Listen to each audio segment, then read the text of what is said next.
जय राधा माधव जय कुंज विहारी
चक्षुरुन्मिलितं तस्मै श्रीगुरवे नमः।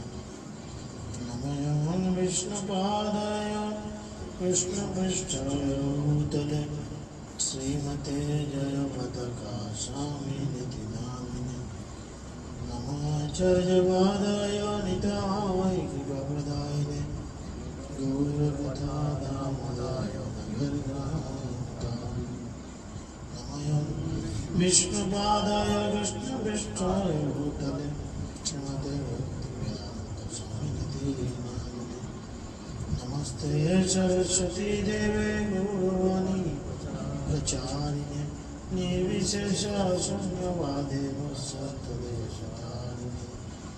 जय श्री कृष्ण चैतन्य प्रभु नित्यानंद श्री अद्वैत गदाधर शिवासदि गौरभक्तवृंद। हरे कृष्ण कृष्ण कृष्ण हरे हरे, हरे राम राम राम हरे हरे। ओम नमो भगवते वासुदेवाय। ओम नमो भगवते वासुदेवाय। नारायणं नमस्कृत्यं नरं चैव नरोत्तमं देवीं सरस्वतीं व्यासं ततो जयमुदीरयेत्। मूकं करोति वाचालं पङ्गुं लङ्घयते गिरिं यत्कृपातमहं वन्दे श्रीगुरुं देवतारिणं परमानन्दमाधवं श्रीचैतन्यमनीश्वरं श्रीचैतन्यमनाविष्टं स्थापितं जनभूतले स्वयं रूपकदा मह्यं ददाति शकदान्तिकम्। अष्टप्रायशुभद्रेषु दुःखितं भगवतः श्रीमया भगवते रुद्धं श्लोके भक्तिर्भवति नष्टके। जय श्री कृष्ण चैतन्य प्रभु नित्यानंद श्री अद्वैत गदाधर शिवासदि गौरभक्तवृंद। हरे कृष्ण कृष्ण कृष्ण हरे हरे, हरे राम राम राम हरे हरे। हरे कृष्ण। সকলকে আন্তর্জাতিক কৃষ্ণ ভাবনামৃত সংঘ তথা ইস্কন নবদ্বীপের পক্ষ থেকে প্রীতি শুভেচ্ছা ও অভিনন্দন। আপনারা সকলেই জানেন যে আগামী 9, 10 এবং 11 তো এই 3টে দিন হুগলি জেলার নামট্ট মেলা। তো এই হুগলি জেলার নামট্ট মেলায় আপনাদের সকলকে সুস্বাগতম। তো আমি কর্তৃপক্ষের সঙ্গে কথা বলেছি আজকে বিকালে, যদি কেউ আগের দিনেও চলে যেতে চান যেতে পারেন। অনুষ্ঠানে একটু পরিবর্তন রয়েছে, যেটা বিকাল 3টা থেকে আরম্ভ হতো সেটা সকাল 9টা 10টা থেকে আরম্ভ হবে। যেহেতু ওই 9 তারিখ বলরাম জয়ন্তী, বলরামের আবির্ভাব তিথি, দুপুর পর্যন্ত উপবাস, তাই সকালে প্রোগ্রাম করে তারপরে দুপুরে প্রসাদ এবং বিকালের দিকে অনেকটা টাইম ফাঁকা দিচ্ছেন আমাদের কিছু নিত্য নৈমিত্তিক কর্মের জন্য। তো যদি কেউ ভক্ত আগের দিনেও চলে যেতে চান অবশ্যই যোগাযোগ করবেন, সেখানে থাকার ব্যবস্থা হবে। প্রসাদের জন্য হয়তো সামান্য কিছু প্রণামী লাগতে পারে। আর যারা 9 তারিখে যাবেন তারা 9 তারিখে ভোরবেলা আরামবাগ থেকে ফার্স্ট ট্রেন ধরে যাওয়ার চেষ্টা করবেন। প্রভু সেরকমই বলছেন, তাহলে 9:30টার মধ্যে পৌঁছে যাবেন, প্রোগ্রামে প্রথম থেকে থাকতে পারবেন। হরে কৃষ্ণ। আমরা আজকে মহাপ্রভুর আরেকটি লীলা শ্রবণ করব। আপনারা সকলেই জানেন গয়ার সঙ্গে পরিচিত আছেন সকলে, না গেলে অন্তত নামটা শুনেছেন। গয়াতে কি করা হয়, কি জন্য গয়া বিখ্যাত সবাই জানেন? গয়া কি জন্য বিখ্যাত?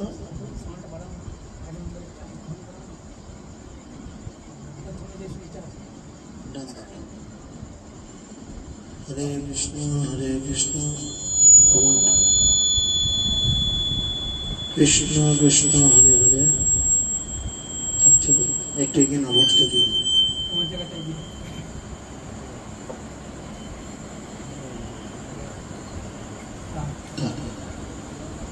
হরে রাম রাম রাম হরে হরে। গয়া কি জন্য বিখ্যাত জানেন? গয়াতে ভগবান শ্রীকৃষ্ণের একটি পাদপদ্ম রয়েছে, পাদপদ্মের চিহ্ন রয়েছে, যেই চিহ্নে সকলকে মারা যাওয়ার পরে বাড়ির যে সমস্ত বাকি লোকজন থাকে তারা তার পিণ্ডদান করতে নিয়ে যায়। বুঝেছেন? গয়াতে পিণ্ডদান করা হয় মরে যাওয়ার পরে, তবে নাকি সে কোনো খারাপ অবস্থা থেকে মুক্তি লাভ করে অন্য কোনো ভালো জীবন প্রাপ্ত হয়। তো মহাপ্রভুর এই গয়াতে একটা খুব সুন্দর লীলা রয়েছে, একটা নয় প্রায় 2-3টে লীলা। প্রথমত তিনি বিষ্ণু পাদপদ্ম স্পর্শ করবেন এবং ওনার শরীরে অষ্টশক্তির ভাব আসবে।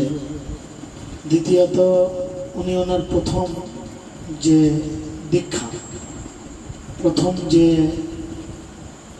গুরুদেব ঈশ্বর পরিপাদের দর্শন এবং ঈশ্বর পরিপাদের কাছ থেকে দীক্ষা উনি ওই স্থানে পাবেন এবং তারপর থেকে মহাপ্রভু নিজেকে প্রকাশিত করবেন যে উনি ব্রজেন্দ্র নন্দন, যিনি শচীসূত হয়ে এখানে এসেছেন। তো যাই হোক, আমরা এই লীলায় প্রবেশ করার চেষ্টা করি। মহাপ্রভু অলরেডি গয়াতে পৌঁছেছেন। পৌঁছে স্নান করে তিনি তার বাবার জন্য পিণ্ডদান করবেন। স্নান করি পিতৃদেব করিয়া অর্চন, গয়াতে প্রবিষ্ট হইলা শ্রী শচীনন্দন। গয়া তীর্থ রাজপ্রভু প্রবিষ্ট হইয়া, নমস্কারিলেন প্রভু শিখর জুড়িয়া। ব্রহ্মকুণ্ডে আসি প্রভু করিলেন স্নান, যথোচিত কইলা পিতৃ দেবের সম্মান। তবে আইলেন চক্র বেরের ভিতরে, পাদ পদ্ম দেখিবারে চলিলা সত্তরে। বিপ্রগণ বেরিয়াছেন শ্রীচরণ স্থান, শ্রীচরণ মালা যেন দেউল প্রমাণ। গন্ধপুষ্প ধীবস্ত্র অলঙ্কার, কত পরিয়াছে লেখা জোখা নাহি কথার। চতুর্দিকে দিব্যরূপ ধরি বিপ্রগণ, করিতেছে পাদ পদ্ম প্রভাব বর্ণন। কাশীনাথ হৃদয়ে ধরিলা যে চরণ, যে চরণ নিরবধি লক্ষ্মীর জীবন। বলিশিরে আবির্ভাব হইল যে চরণ, সেই এই দেখো যত ভাগ্যবন্ত জন। তিলর দেখো যে চরণ ধ্যান কইল মাত্র, জমতারে না হয়েন অধিকার পাত্র। যোগেশ্বর সর্বার দুর্লভ যে চরণ, সেই এই দেখো যত ভাগ্যবন্ত জন। যে চরণে ভাগীরথী হইলা প্রকাশ, নিরবধি হৃদয় না ছাড়ে যার দাস। অনন্ত শয্যায় অতি প্রিয় যে চরণ, এই সেই দেখো যত ভাগ্যবন্ত জন। মহাপ্রভু কি করেছেন? স্নানাদি কমপ্লিট করে তিলক করে ব্রহ্মকুণ্ডে স্নান করেছেন। গয়ায় একটি বিষ্ণু পাদপদ্ম মন্দিরের অনন্ত দূরে একটি কুণ্ড রয়েছে। কুণ্ড মানে একটা ছোট পুকুর, যেটাকে বলা হয় ব্রহ্মকুণ্ড। অর্থাৎ ব্রহ্মা ওখানে এসে তপস্যা করেছিলেন। আর যে পাথর গয়াসুরের বুকে রেখে গয়াসুরকে স্তব্ধ করেছিলেন ভগবান বিষ্ণু স্বয়ং, এবং তিনি ঘোষণা করেছিলেন যে এই পাদপদ্ম যদি কেউ দর্শন করে, এই পাদপদ্ম যদি কেউ স্পর্শ করে, এই পাদপদ্মের মহিমা বর্ণনা করে, এই পাদপদ্মের মহিমা শ্রবণ করে, তাহলে তাকে আর যমদণ্ডের হাতে পড়তে হয় না। তো সেই জন্য মহাপ্রভু এখানে বলছেন যে সেখানে ঢুকে দেখছেন কি চক্র বের। কারা কারা গয়া গিয়ে বিষ্ণু পাদপদ্ম দর্শন করেছেন একটু হাত তুলেন। মাত্র 2 জন, খুব ভালো। যাক, বাকিরা যাওয়ার চেষ্টা করবেন, নাহলে আমরা আবার একটা বারামার্দিক ট্যুর করতে পারি। গয়া একদিনের ট্যুর হয়। তো এই গয়াতে কি দেখা যায় না, একটা গোল করে বেড় করা রয়েছে আর মাঝে ভগবান বিষ্ণুর ডান পায়ের ছাপ রয়েছে, পরিষ্কার বোঝা যায়। তো মহাপ্রভু সেখানে ঢুকে যখন দেখলেন যে এরকম কন্ডিশন, সে দেখলেন কি যে বিপ্রগণ বেরিয়ে আছেন শ্রীচরণ স্থল। অর্থাৎ বিপ্র মানে ব্রাহ্মণ, ব্রাহ্মণেরা সেই স্থানকে গোল করে ঘিরে রেখেছে এবং কি করেছেন, শ্রীচরণে তারা মালা দিয়েছেন। এত মালা দিয়েছেন যেন উঁচু পাহাড় হয়ে রয়েছে। গন্ধ পুষ্প ধূপ দীপ বস্ত্র অলঙ্কার কত পড়িয়াছে লেখা জোখা নাই তার। সেখানে যে কত ফুল ফল কত জল ঢালা হয়েছে আর কত পিণ্ড প্রতিদিন পড়ছে তার কোনো হিসাব নেই। গয়াতে গেলে আপনারা অবাক হয়ে যাবেন। আপনি হয়তো আপনার পূর্বপুরুষদের নাম জানেন না, বা কত দূর পর্যন্ত আপনার কোন পূর্বপুরুষের শেষ পিণ্ড পড়েছে আপনার হয়তো মনে নেই। কিন্তু গয়া এমন একটি জায়গা, অবাক করা জায়গা, যেখানে কম্পিউটারে লোড সব কিছু হয় না। অন্তত আজ থেকে 4 বছর আগের ঘটনা বলছি, এখন কি হয় জানি না। তো ওদের সেই চিত্রগুপ্ত খাতার মতো বড় বড় খাতা আছে। আপনি শুধু বলবেন যে আমি পশ্চিমবঙ্গ থেকে এসেছি, বলবেন কোন জেলা, বলবেন হুগলি জেলা, হুগলি জেলার কোন থানা, বলবেন আরামবাগ থানা, কি যার যে থানা, কোন গ্রাম, গ্রামের নাম বললেন, কোন ফ্যামিলি, ফ্যামিলির নাম জিজ্ঞেস করলেন। আপনাকে আর কিছু বলতে হবে না, এবারে ওনারা বলে দেবেন যে আপনার পরিবারের কোন লোকটার শেষ পিণ্ডদান এখানে হয়ে গেছে। এক অভূতপূর্ব ব্যবস্থাপনা গয়াতে আজও রয়েছে।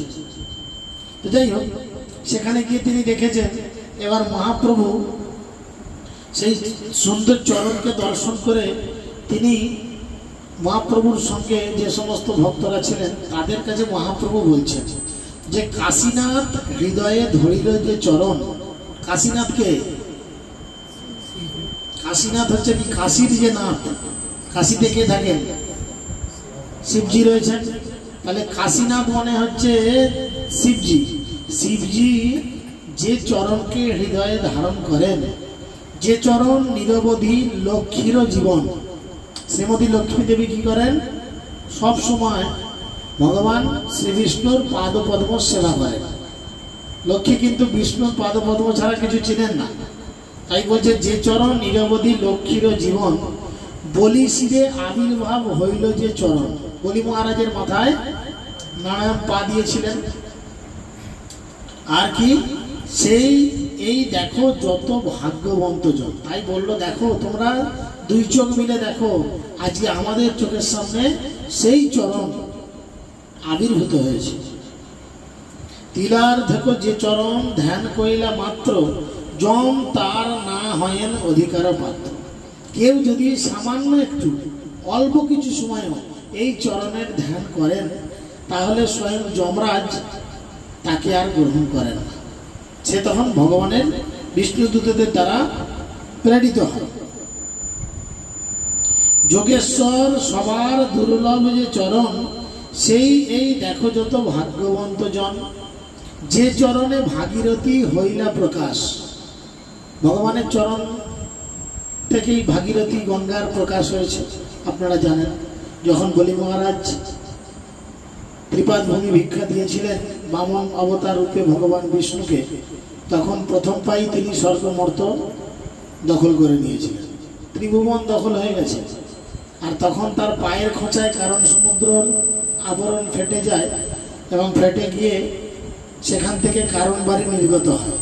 আর ব্রহ্মা যখন দেখেন যে সেই চরণ তার মুখের সামনে, তখন ব্রহ্মা কমণ্ডল দিয়ে সেই চরণকে ধৌত করেন এবং সেই ধৌত করা জল এই পৃথিবীতে গঙ্গা রূপে আবির্ভূত হয়। তাই সেখানে তিনি বলছেন যে যে চরণ ভাগীরথী হইলা প্রকাশ, নিরবধি হৃদয় না ছাড়ে যার দাস। অনন্ত শয্যায় অতি প্রিয় যে চরণ, এই দেখো যত ভাগ্যবন্ত জন। চরণ প্রভাব শুনি বিপ্রগণ মুখে, আবিষ্ট হইলা প্রভু প্রেমানন্দ সুখে। এই কথা মহাপ্রভু শ্রবণ করার পরে মহাপ্রভুর হৃদয় কি হলো? বড় আনন্দ জাগল। অশ্রুধারা বহে দুই শ্রীপদ্ম নয়নে, লোমহর্ষ কম্প হইল চরণ দর্শনে। তিনি কাঁদতে আরম্ভ করলেন, তার শরীরের মধ্যে বিকার আসতে লাগলো। আমরা ভগবানকে দেখে কি কান্না করি?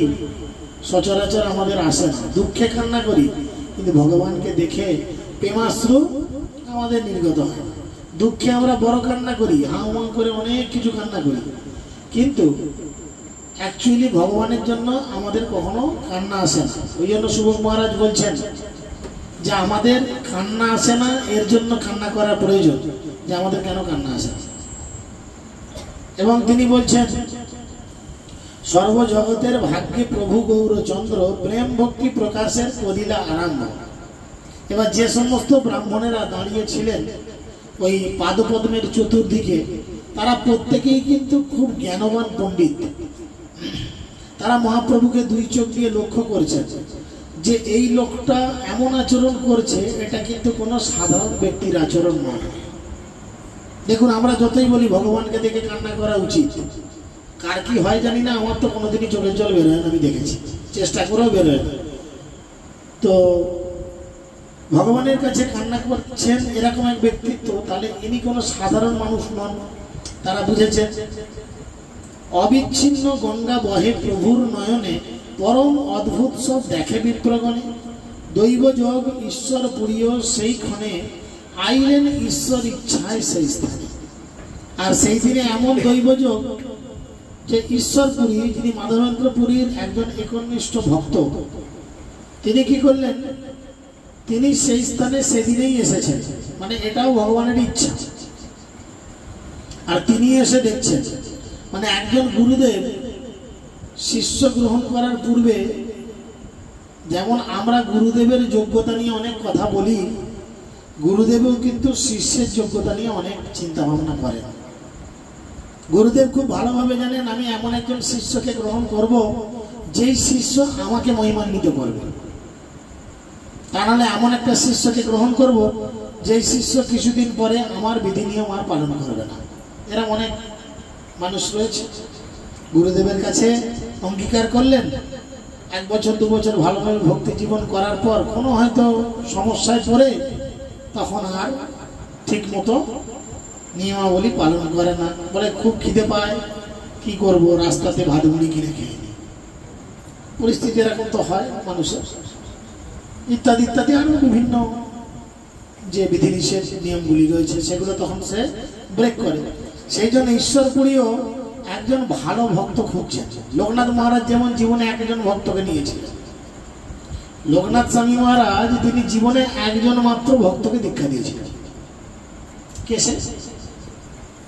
একজনই তার শিষ্য, আর কেউ তার জীবনে তিনি শিষ্য নেন। একটাই নিয়েছিলেন, একখানাই, একদম একলাই, একা 100, নরোত্তম দাস ঠাকুর একদম তাকে গ্রহণ করেছিলেন।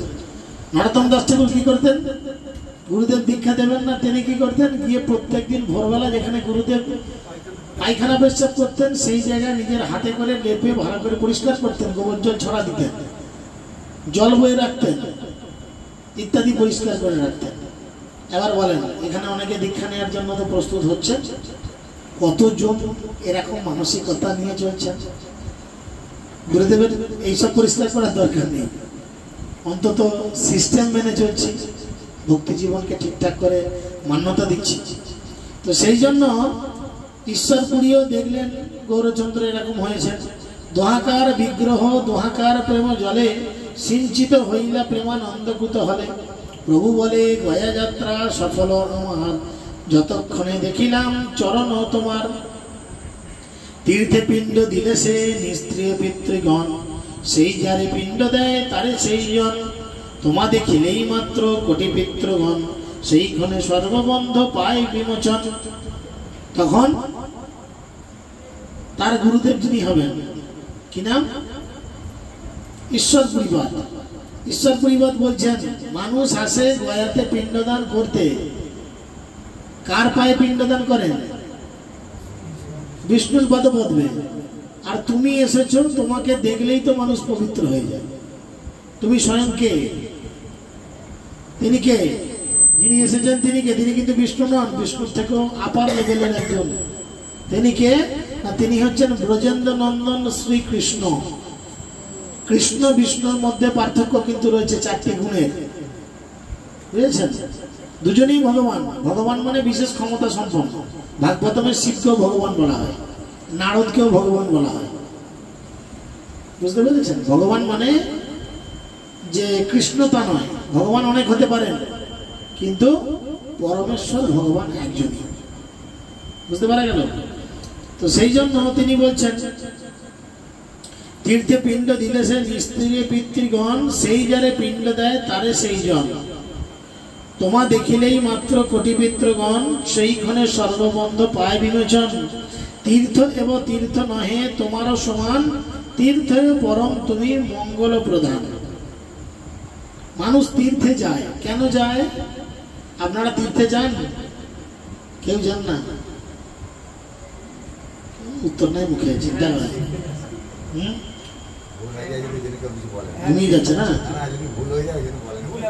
बोलेन कि आछे तो बांगला बांगला भाषा बुझे ना अरे बदमाइशी साजिरांगार लोक ताहले बदमाइशेर बीजतला सब कटा কিছু করার না। तीर्थे केउ जाए कि ना से उत्तर देना हाँ करे शुने। तीर्थे मानुष केन जाए ना? तीर्थे मानुष जाए कि जन्य केन जान? विद्युतेर मा बोलेन तीर्थे केन जान? कुमड़ोर तरकारी खेते? हाँ लोकेर कथा शुनछो ना तुमी बोलो। मरले लोके किन्तु केउ शिव नय जे तोमार काने एसे कृष्ण नाम बोलबे। तुमी तोमार कथा बोलो। तीर्थे भगवान दर्शन बोलो कि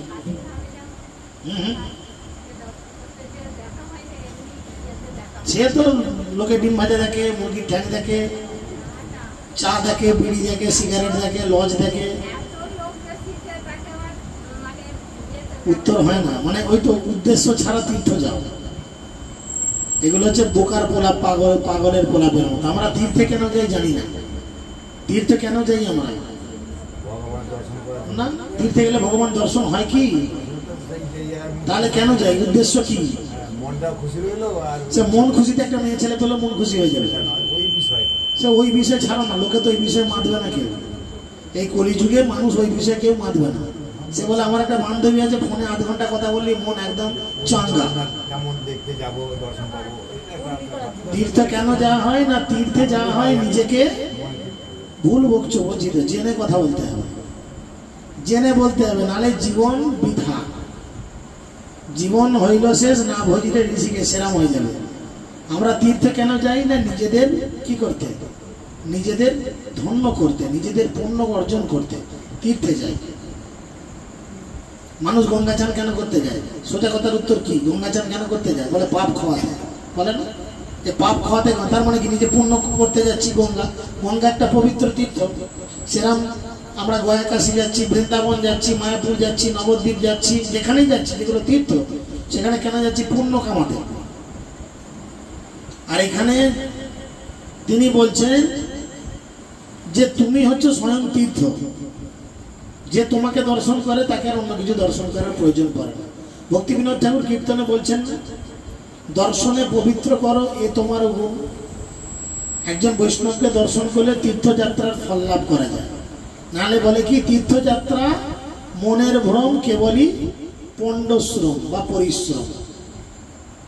এই যে সম্মেলন আসতে চলেছে, দল বেঁধে 200-500 লোক নিয়ে যাচ্ছে, কি কি হবে সেখানে গিয়ে বলো কি হবে? একটু বুঝিয়ে বলো তো কি হবে? অনলাইনে এগুলো বলা ঠিক নয়। কি হবে? মনের রাগ কষা ছাড়া কিছু হবে না। কটা ভক্ত তৈরি হবে দেখাও তো। 100টা গেলে হয়তো একটা কি দুটো মেন্টালিটি আসবে ভক্তি জীবন করি। কেন না আমরা সেই মানসিকতা নিয়ে ধামে যাই না। আমরা ধামে গিয়ে কি চিন্তা করি? ধাম আমাদের সেবা করুক। আমাদের মানসিকতা থেকে ধাম আমাদের সেবা করুক, কিন্তু অ্যাকচুয়াল আমাদের ধামের সেবা করা উচিত। আমরা ধামে গিয়ে ভালো ঘর খুঁজি, ভালো বাথরুম খুঁজি, ভালো খাবার দাবার খুঁজি, কিন্তু ধাম এমনই একটা জায়গা, বিশেষ করে নবদ্বীপ ধাম এমনই একটি জায়গা, এই ধামে কেউ যদি একবার পা রাখারও সুযোগ পায় তাহলে তার জীবন ধন্য। গোটা পৃথিবীতে নয়, গোটা ব্রহ্মাণ্ডে এত পবিত্র ধাম আর এত উদার ধাম কোথাও নেই। যেই ধামে কোনো অপরাধ নেই, যেই ধামে খারাপ চিন্তা করলে কোনো পাপ নেই, তাকে কোনো ফল ভোগ করতে হয় না। আবার ভালো চিন্তা করলে যদি কেউ নাও করো তার ফল তুমি লাভ করবে। তুমি নবদ্বীপ স্টেশনে নেমে ভাবলে যে আমি এখানে এলাম দুদিনের জন্য, ঠিক আছে, দুদিনে গোটা নবদ্বীপ মন্ডলে যত ব্রাহ্মণ বৈষ্ণব আছে, যত ধামবাসী আছে, সবাইকে আমি পেট ভরে খাবার খাওয়াবো। খাওয়াতে হবে না, ভয় নেই, খাওয়াতে হবে না, পকেটে টান পড়ে যাবে। শুধু মনে মনে ভাবো, ব্যাস ভগবান তোমার জন্য লিখবে যে তুমি এতজন বৈষ্ণবকে, এতজন ধামবাসীকে খাইয়েছ। এই হচ্ছে নবদ্বীপ ধাম। আবার সেখানে চিন্তা করো, এখানে লোকজন বদমাস ঠেঙিয়ে মেরে দিলে হয়, কোনো অপরাধ ভগবান লিখবে না, ভাববে ছোট ছেলে ভুল করেছে। তাহলে এই সেই ধামে আমরা প্রবেশ করতে চলেছি। আমাদের মানসিকতা কি থাকবে, কি থাকে সচরাচর বলেন? প্রভু আমার ঘরটা ভালো না, প্রভু আমার পাখাটা জ্বলছে না, জানেন, প্রভু আমার বাথরুমে জল নাই।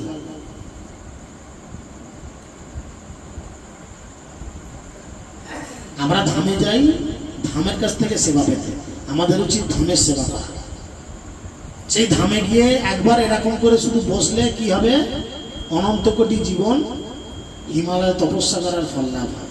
কেউ শুধু একবার এই ছেলেটার মধ্যে একবার ঠেস দিয়ে যদি শুতে পারে, দণ্ডবত প্রণাম করার ফল লাভ করে। এই ধাম সেই ধাম।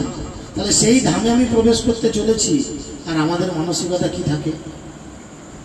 সেই ধামে গিয়ে সাধু সঙ্গ করার চিন্তা থাকে না, যে ধামে গিয়ে আমরা সাধুগুরু বৈষ্ণবের সঙ্গ করব, সাধুগুরু বৈষ্ণবের মুখ থেকে কৃষ্ণ কথা শুনবো না।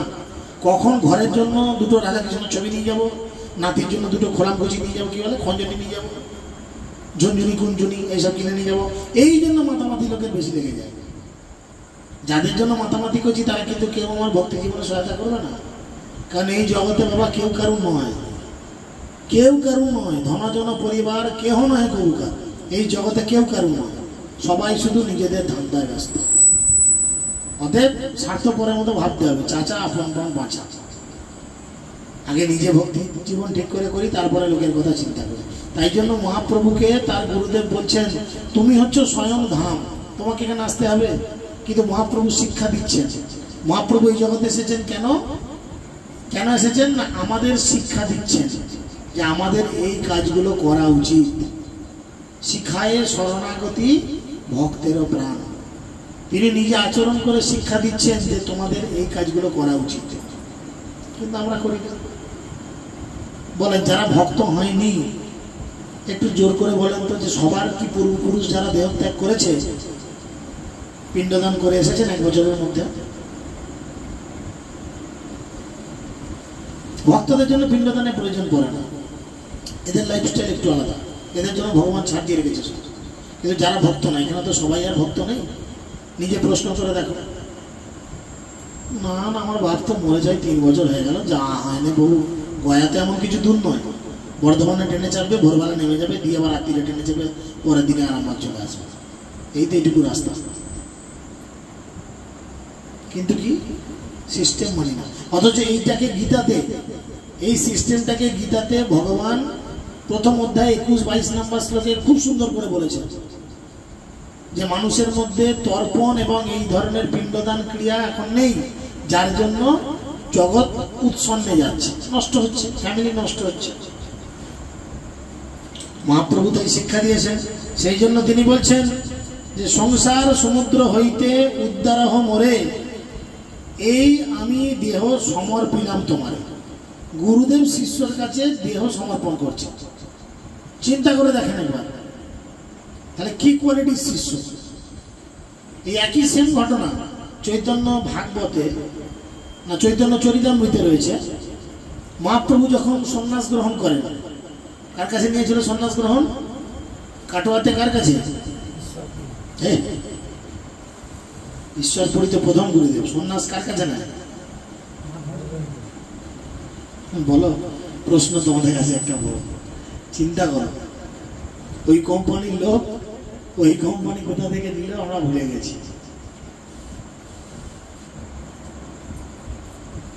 কেশব ভারতী, তাই না? কেশব ভারতীর কাছ থেকে তিনি সন্ন্যাস দীক্ষা নেন। কেশব ভারতী সন্ন্যাস দীক্ষা দেন। সন্ন্যাস দীক্ষার পরের দিনেই যখন মহাপ্রভু বৃন্দাবন যাওয়ার জন্য প্রস্তুতি নিয়েছেন, যাচ্ছেন, নিত্যানন্দ, জগদানন্দ এরকম 4-5 জনকে সঙ্গে নিয়ে, কেশব ভারতী ওনার গুরুদেব বলছেন, তুমি দয়া করে তোমার সঙ্গে আমাকে নাও, আমিও তোমার মতো শুদ্ধ ভক্তের সঙ্গে ধাম দর্শন করতে চাই। এখানেও ঠিক সেম কেস। বললো গুরুদেব বলছে, আমি তোমার কাছে আমার দেহ সমর্পণ করছি, তুমি হচ্ছে এত শুদ্ধ সত্তা, তুমি আমাকে সংসার বন্ধন থেকে উদ্ধার করো। কৃষ্ণ পাদ পদ্মের অমৃত রস পান আমারে করাও তুমি এই চাহিদা। বলে কৃষ্ণ পাদ পদ্ম, যে বিষ্ণুর পাদ পদ্ম রয়েছে, এর অমৃত রস তুমি আমায় পান করাও।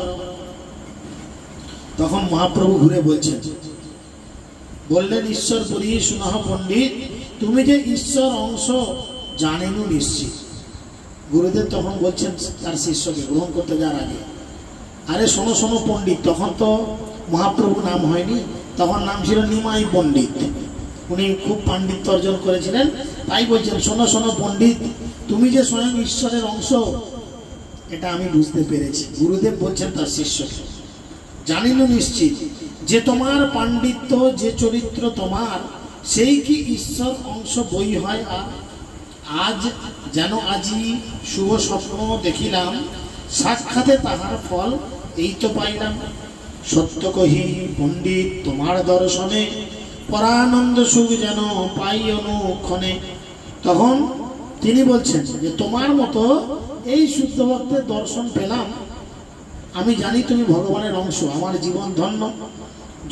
যদ্বোধি তোমা দেখিয়াছি নদিয়ায়, তদ্বোধি চিত্তে আর কিছু নাহি ভাই।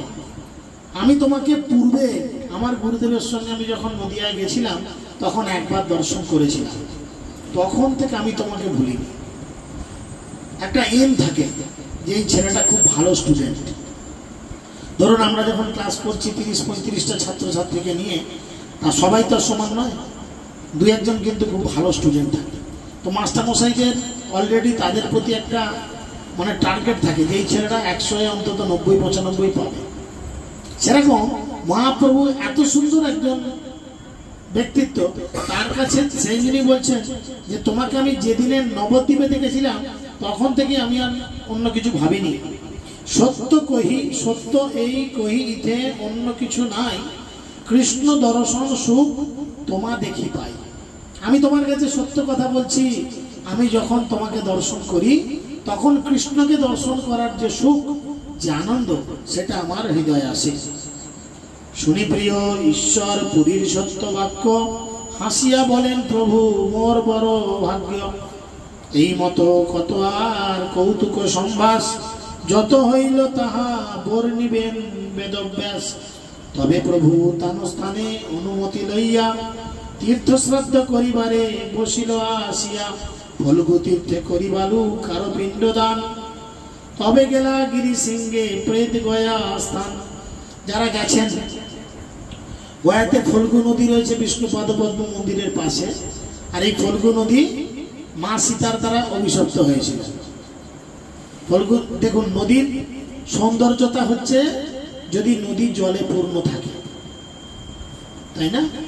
তো যদি নদী মরা নদী হয়, সবসময় বালি বেরিয়ে থাকে, তাহলে সে নদীর কোনো পূর্ণতা নেই, সে নদী দেখতে ভালো লাগে না। এই ফল্গু কি করেছিলেন, যখন দশরথ দেহত্যাগ করেছিলেন তখন মা সীতা এবং রামচন্দ্র দুজন এসেছিলেন এই নদীর তীরে তার পিণ্ডদান করার জন্য। আর ব্রাহ্মণেরা রামচন্দ্রকে বড় একটা ফর্দ লিস্ট ধরিয়েছে, যাও বাজার থেকে কিছু কিনে আনগে যাও।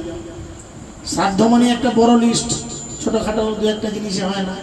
রামচন্দ্র কি করেছেন, বাজারে গিয়ে মালপত্র কিনতে গেছেন, আর দশরথ ধৈর্য ধরেনি, তিনি মা সীতার কাছে বারবার বলেছেন যে তুমি তো বৌমা, তুমি হচ্ছে স্বয়ং রাধারানী, তো তুমি কৃপা করে আমাকে পিণ্ডদান করো, তাহলে আমি উদ্ধার হয়ে যাবো। এখন পিণ্ডদান মানে ভগবানকে নিবেদিত কোনো কিছু দলা পাকিয়ে দেওয়া, তাকে বলে পিণ্ড। তো তিনি কিছু পাননি, তিনি কি করেছেন, কিছুটা বালিকে হাতের মধ্যে পাকিয়ে দশরথ জলের ভেতর থেকে তার ডান হাত তুলেছিলেন, সেই হাতের মধ্যে দিয়েছিলেন।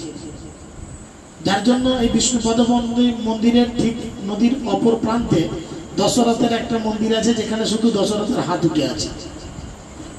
তো যখন দেয়া হয়েছে, দশরথ উদ্ধার পেয়ে চলে গেছে, রামচন্দ্র ফিরেছেন, ফিরে দেখছেন বাবা পিণ্ডদান হয়ে গেছে। সীতা বলেছে কি করে হলো না, আমি দিয়েছি এরকম, কি প্রমাণ? বললো হ্যাঁ প্রমাণ তো আছে। কে প্রমাণ আছে? নাই ব্রাহ্মণেরা দেখেছে আমি দিয়েছি। ব্রাহ্মণ বলছে আমার কাছে তো পয়সা করি আসেনি, ব্রাহ্মণের দক্ষিণা ছাড়া কাজ হবে না। হ্যাঁ, পুজোর থালায় যদি দক্ষিণা না ভালো বলে, কিন্তু মন্ত্র উচ্চারণ বিপদ আছে। তো যাই হোক, ব্রাহ্মণ দক্ষিণা পায়নি। ব্রাহ্মণ বলছে না না, ওসব পিণ্ডদান কিছু হয়নি। সীতা দেবী তখন রেগে গিয়ে অভিশাপ দিয়েছিলেন যে তোমাদের কোনোদিন সন্তুষ্টি তোমাদের হবে না, আপনি ব্রাহ্মণকে যতই দেন সন্তুষ্ট করতে পারবেন? কেউ নাই তো পারে, আমাকে ধোবে। আচ্ছা ঠিক আছে, কিছু করার নেই, এটা শাস্ত্র বলছে যেটা। তাই আপনি ব্রাহ্মণকে যতই দেন তো তাদের খুশি নাই। দ্বিতীয় কি হয়েছিল না, দ্বিতীয় বলেছিল এই নদীতে আমি দিয়েছি, নদী সাক্ষী। নদীকে জিজ্ঞেস করেছে, নদীও বলেছে না, কেননা ফল্গু থেকে যদি জল আনতে হয় নদীতে 1 টাকা করে দক্ষিণা দিয়ে তবে জল আনতে হয়, এটা হচ্ছে নিয়ম। তো মা সীতার কাছে কিছুই থাকেনি, তিনি এমনি দিয়ে দিয়েছেন। নদী বলেছে না আমি দেখিনি। ভালো কথা। সীতা দেবী তখন রেগে মেগে বলেছে ঠিক আছে, তুমি যখন মিথ্যা বললে তাহলে তুমি অন্তঃসলীলা হয়ে যাও। যার ফলে ফল্গু নদী বালির নিচে দিয়ে জলের স্রোত বয়, ওপরে জলের স্রোত বয় না।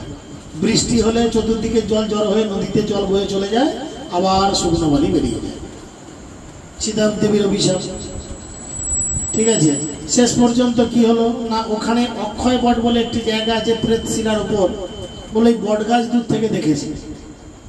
রামচন্দ্র বট গাছকে প্রশ্ন করতে বট গাছ সম্মতি জানিয়েছিলেন যে হ্যাঁ আমি দেখেছি।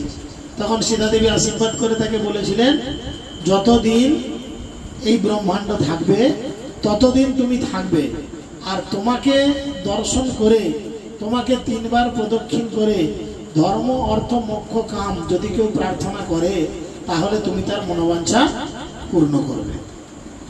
বোঝা গেল? আরো আছে, গরু আছে, কুকুর আছে, তুলসী আছে, ইত্যাদি আরো অনেক ছিল, যা কত ডিটেলসে যাচ্ছি না। তো সেই জন্য মন্দিরে শ্রাদ্ধ শান্তি করলেন, করে তিনি কি করলেন, প্রেতশিলাতে গিয়ে একটা শ্রাদ্ধ করতে হয় একটা পাহাড়ের উপরে, মানে যারা এই গলায় দড়ি দিয়ে মরে, বিষ খেয়ে মরে, অপঘাতে মরে, তাদের জন্য আলাদা একটা জায়গা। কারণ শাস্ত্র বলে তাদের কোনো মুক্তি নেই, কিছু করার নেই, তুমি গয়া দিয়ে যাও আর যেখানেই যাও, একমাত্র মুক্তি হচ্ছে ভক্তি জীবন করলে। ভক্তি জীবন ছাড়া দ্বিতীয়বার তাদের কোনো রকম মুক্তি নেই। আমরা অনেক কাহিনী পড়েছি, সেই ধুন্ধুকারীর কাহিনী আমরা পড়েছি, সেখানে দেখেছি কিভাবে এরকম দেহত্যাগ থেকে মুক্তি লাভ করার প্রক্রিয়াকরণ থাকে। তিনি প্রেতগয়াতে শ্রাদ্ধ করলেন, দক্ষিণা দিলেন বিপ্রগণকে, তবে উদ্ধারিলা পিতৃগণ সমর্পিয়া দক্ষিণা মানসে চলিলেন হর্ষ হইয়া। তবে চলিলেন প্রভু শ্রী রাম গয়ায়, রাম অবতারে শ্রাদ্ধ করিল যথায়। এবে অবতার সেই শ্রাদ্ধ শান্তি করি, তবে যুধিষ্ঠির গয়া গেলা গৌর হরি। পূর্বে যুধিষ্ঠির পিণ্ড দিলেন তথায়, সেই বৃত্তে তথা শ্রাদ্ধ কহিল গৌর রায়। চতুর্দিকে প্রভুরে বেরিয়া বিপ্রগণ, শ্রাদ্ধ করায়েন সবে পরায় বচন। শ্রাদ্ধ করি প্রভু পিণ্ডে ফেলে যাই জলে, গয়ালি ব্রাহ্মণ সব ধরি ধরি গিলে। দেখিয়া হাসেন প্রভু শ্রী শচীনন্দন, সেই সব বিপ্রের যত খণ্ডিল বন্ধন। সবাই কি করছে, মানে মুখে মুখে রটে গেছে যে লোকটা এসেছে এই লোকটা কোনো সাধারণ লোক নয়, তাহলে এই লোকের হাতে পিণ্ড পাচ্ছেন। এই যে যুধিষ্ঠির যেখানে পিণ্ডদান করেছে সেখানে পিণ্ডদান করলেন, রামচন্দ্র যেখানে পিণ্ডদান করেছেন সেখানে পিণ্ডদান করলেন, আর ব্রাহ্মণেরা তাকে গোল করে ঘিরে দাঁড়াচ্ছে। যখনই সে পিণ্ড পাকিয়ে দিচ্ছে, কি করছে, যে দাঁড়িয়ে থাকা ব্রাহ্মণেরা খপ করে পিণ্ডগুলো তুলে নিজেরা খেয়ে নিচ্ছে।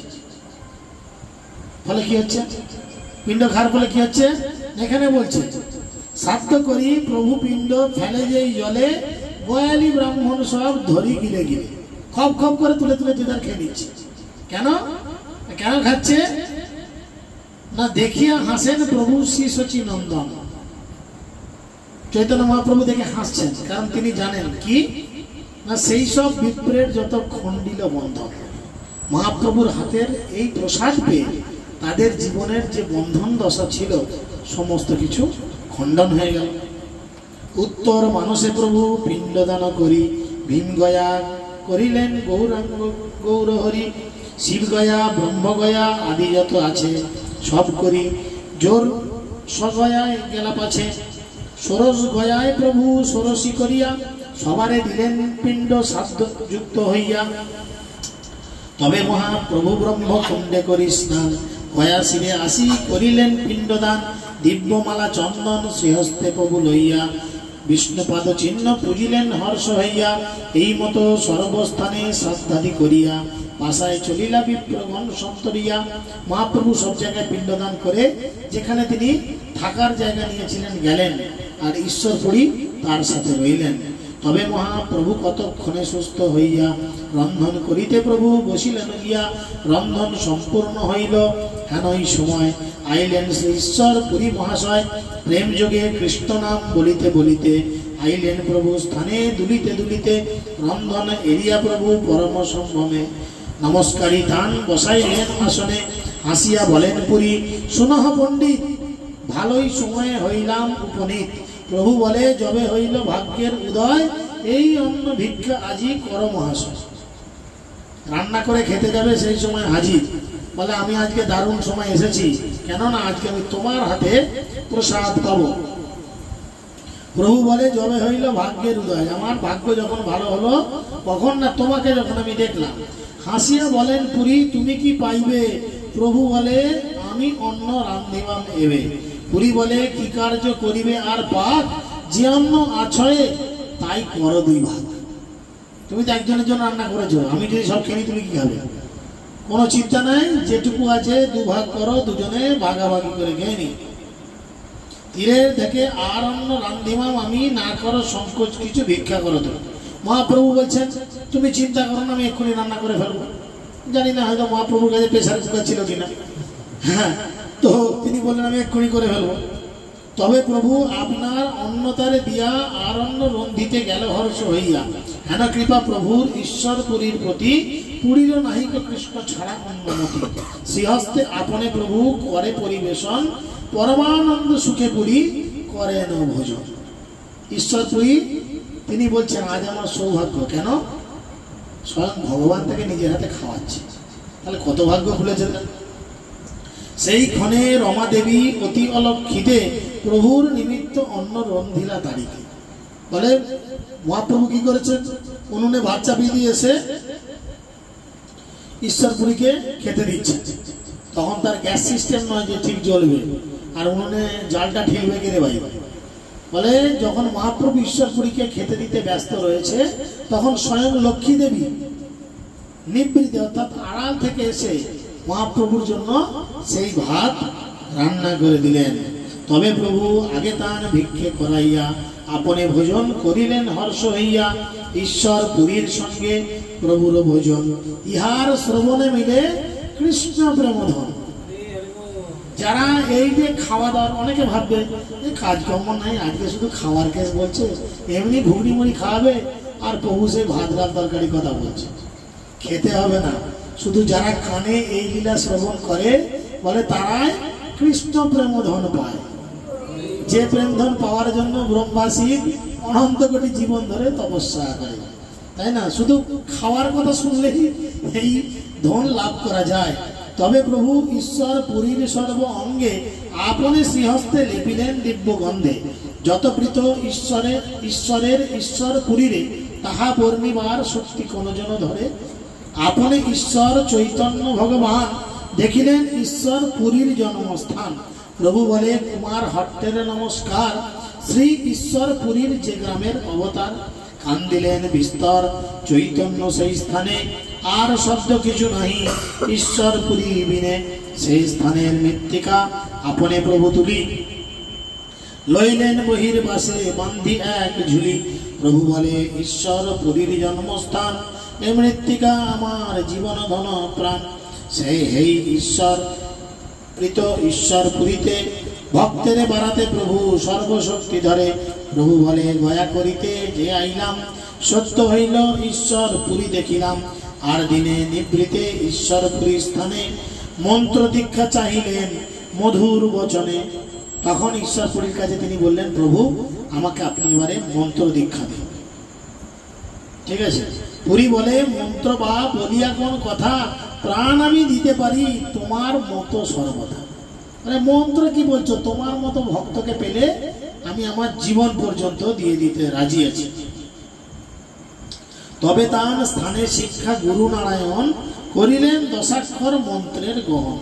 তবে প্রভু প্রদক্ষিণ করিয়া পুরীরে, প্রভু বলে, দেহ আমি দিলাম তোমার। তখন ঈশ্বর পুরী তাকে দশাক্ষর, আমরা যেমন 16 নম্বর 30 অক্ষর পেয়েছি, যেহেতু উনি একটা অন্য সম্প্রদায় থেকে এসেছেন, তাই ওনাদের দশাক্ষর দীক্ষার মন্ত্র, সেই মন্ত্র দিয়ে মহাপ্রভুকে তিনি দীক্ষা দিলেন। আর মহাপ্রভু দীক্ষা গ্রহণ করে গুরুদেবকে প্রণাম করে বললেন, আমার এই শরীর কি করলাম, আমি আজ থেকে আপনার জন্য দিয়ে দিলাম। আমাদেরও দীক্ষার পর নিজেদেরকে গুরুদেবের প্রচারে সর্বতভাবে নিগড়ে দেওয়া উচিত। কিন্তু আমরা দীক্ষা নিই বটে, কিন্তু গুরুদেবকে প্রচার আচারে ততটা সহায়তা করে উঠতে পারি না বা করি না, যার ফলে ভক্তি জীবনে এসেও আমাদের অনেক সমস্যা হয়। হেন শুভ দৃষ্টি তুমি করহ আমার, যেন আমি ভাসি কৃষ্ণ প্রেমের সাগর, শুনিয়া প্রভুর বাক্য শ্রীশ্বর পুরী। প্রভুরে দিলেন আলিঙ্গন বক্ষ ধরি।